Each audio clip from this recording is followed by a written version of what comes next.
Wow, this would change getting married significantly. Donald Trump is hinting at changing the divorce law. No more 50% property sharing. Depending on the state you're in or how you set up your prenup, or if there is one, there isn't one, when you divorce your spouse, they get half. So he's Right. proposing if you get divorced, the other person should not get half. But if they need to borrow up to $1 million, the person with the money can loan it to them if they have collateral. All right. So I'm here to bunk yet another video of, claiming that Donald Trump is changing some type of family law, divorce law. The last time it was something to do with child support. And this time there's this false claim, because I've actually looked it up. It's false. I don't see anything valid that's pointing to. I see an article here where I see people drawing the information from, but it doesn't look like a credible article at all.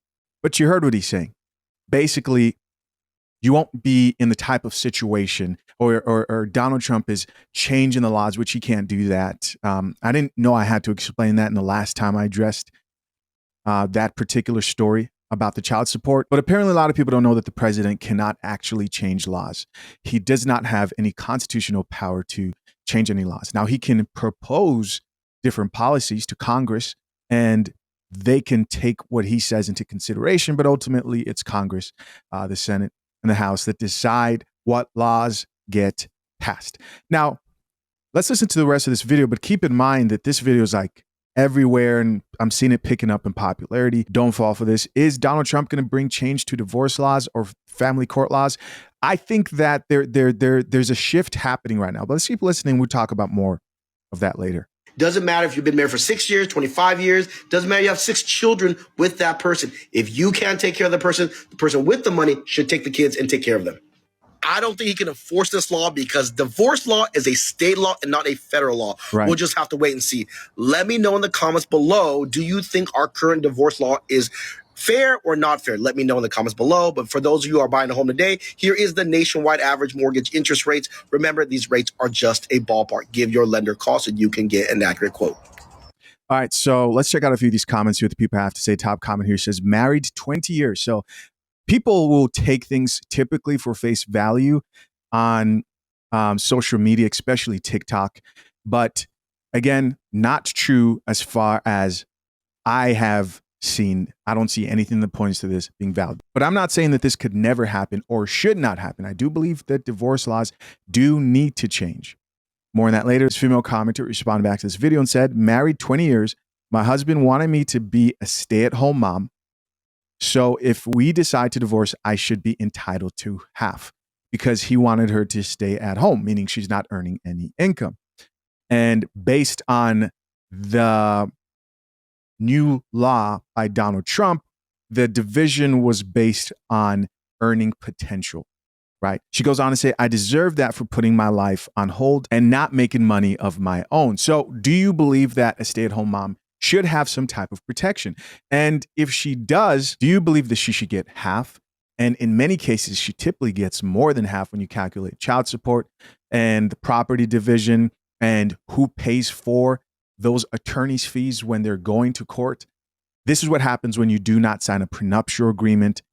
And these are things that you have to take into consideration when you're deciding the dynamics within your future marriage. This is why I never push for men to just believe that a stay-at-home mom is the ideal situation.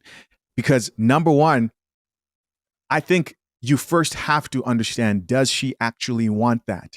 There are a lot of chicks out here. I just did a video of a guy who was talking about how you're a failure if your wife works. He says, as a man, you are a failure if your wife contributes to the household and you are married to her. It's ridiculous, right? You're not taking into consideration that maybe that woman doesn't want to be a stay-at-home mom. And if you made her be a stay-at-home mom, not only would you not understand the gravity of that decision, the consequences in case things don't work out, you get taken to the cleaner, so on and so forth, but she may actually resent you for it. All that should be taken into consideration. Again, if it works out for you, then great.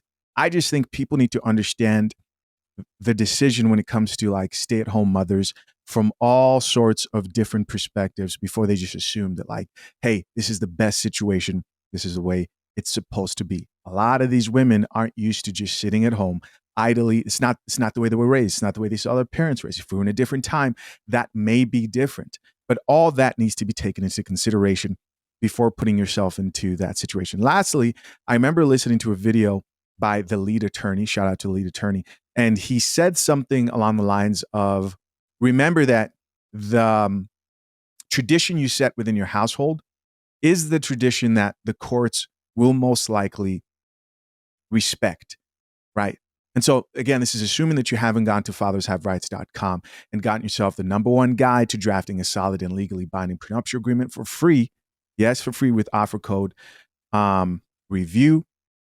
But let's just say you just get married and your wife doesn't work.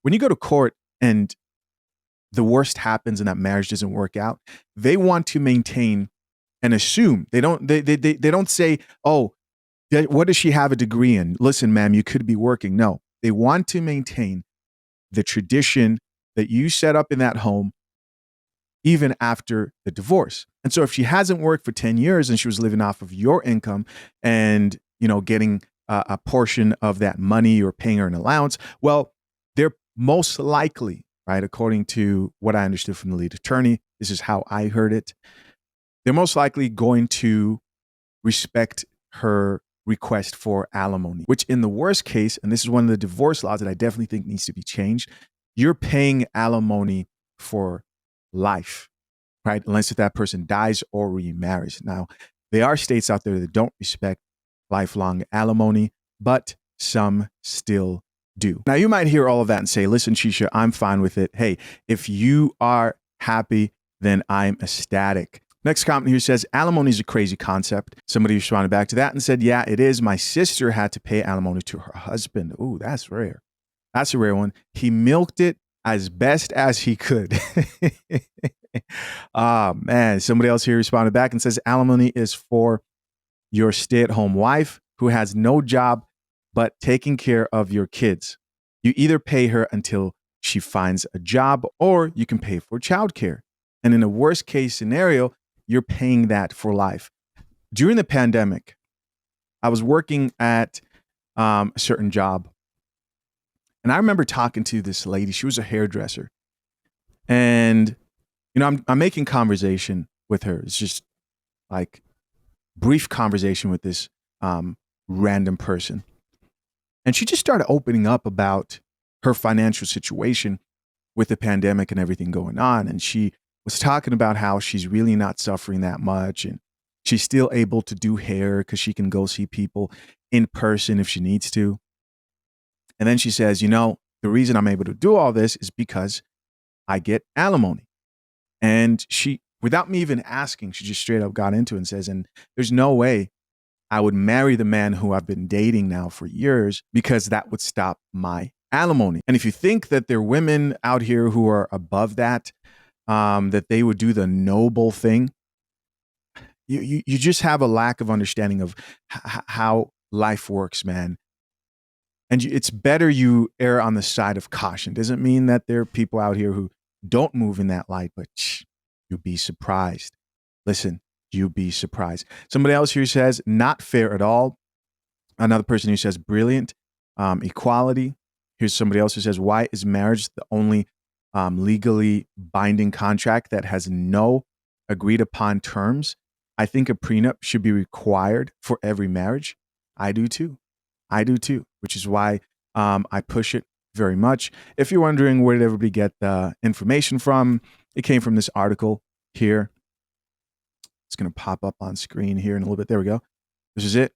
President Donald Trump hints on changing divorce law, no 50% property, and it goes into a bunch of fake news, which can't be validated anywhere as far as I've seen. Now, there could be some changes that could be made and could be accepted, proposals from Donald Trump. I don't know. Like people are saying, those Pens hate to see him coming because he hasn't stopped signing documents since. Drink the coffee. It'll make you feel better. Right. He has been on it. But of course, guys, I'm curious to know, what do you think about this whole situation and everything that was just talked about?